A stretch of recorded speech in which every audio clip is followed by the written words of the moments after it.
Hello everyone, it is not Wednesday, which is usually when I post Cracker Packs, but it is Sunday. I told you last week I'd be a little bit late because I had to get some iconic Masters packs in to actually do Cracker Packs of this format. We're going to be doing this one today on Sunday, and then I'm going to post my usual one on Wednesday. So we're going to do a little bit of iconic Masters.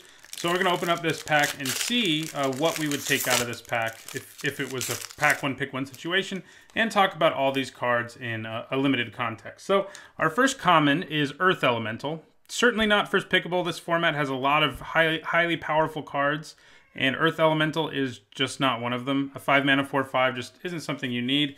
You're not even going to play it in a lot of decks. Stalwart Aven is perfectly fine. Also not something you really want to first pick in this format. It is a good common, but it's not powerful enough to be like, yeah, I want to first pick that. But it is solid. Right now, I would, of course, take it over Earth Elemental.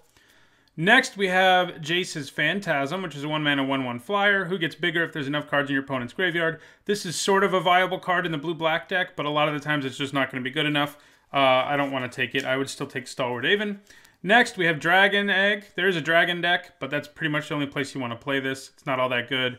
Otherwise, it's just a 3-mana 0/2. Turns into a 2/2 flyer, which isn't bad, but nothing special. I would still take Stalwart Aven over it. Here's Butcher's Glee. This is a very powerful combat trick. It's pretty good in this format if you're interested in attacking a lot. You're going to kill things a lot with it and gain a bunch of life and really screw up your opponent's race. Still, though, I would take Stalwart Aven. Okay, here's where we have an interesting one. We have Search for Tomorrow, which lets you ramp and fix. And that's a pretty powerful thing in this format. There's not a ton of ramping and fixing. Well, there's a decent amount of ramping. There's not a ton of fixing. So Search for Tomorrow is a nice thing to have. It also actually works well with cards with prowess and stuff, because when you suspend it, the turn it comes into play, you don't have to pay any mana for it, obviously, when you play this, and you get a prowess trigger, and then you can cast another spell or something. So the question is, would I take Search for Tomorrow over Stalwart Aven? And I think the answer is probably yes. Next, we have Jesse and Thief, another solid common. I like this one a decent amount. I like drawing cards. It allows you to do that. It has prowess, so it's not always easy to block, but I think I would still take Stalwart Aven or Search for Tomorrow over it. Next, we have another sort of mediocre dragon, unless you're the dragon deck. Furnace Whelp, definitely not first pickable.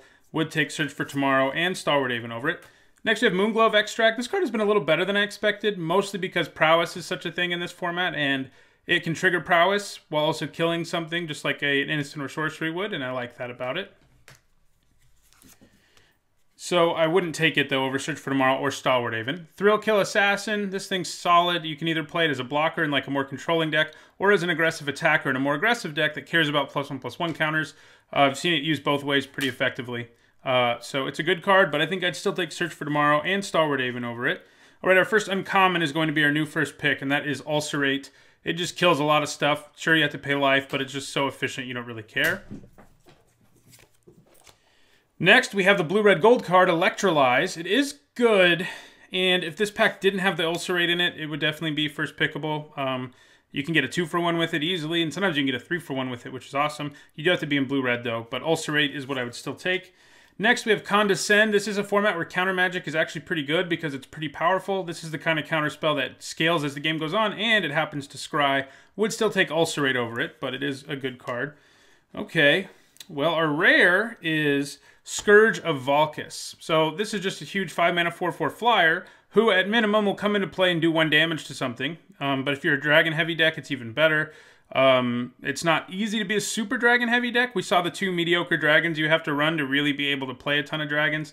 And Scourge of Valkis is obviously good with those. It also has fire breathing. That doesn't hurt, but it is hard to cast. Triple red. You have to end up in red to play it. I would probably take it over Ulcerate. But we have a foil card that I think I'm going to take over everything, and that is Swords to Plowshares. Great removal spell. Deals with everything. Sure, it gains them some life, but who really cares? It's just an incredible removal spell. Kills everything and does it incredibly efficiently. I would take Swords to Plowshares, but this pack, as most of them are, is quite powerful. I would take the Scourge, and then, Swords to Plowshares, then Scourge of Valkis, and then Ulcerate. And all 3 of those are things I'm pretty happy to first pick. Let me know in the comments what you would first pick, and I'll see you guys on Wednesday for another Crack-A-Pack.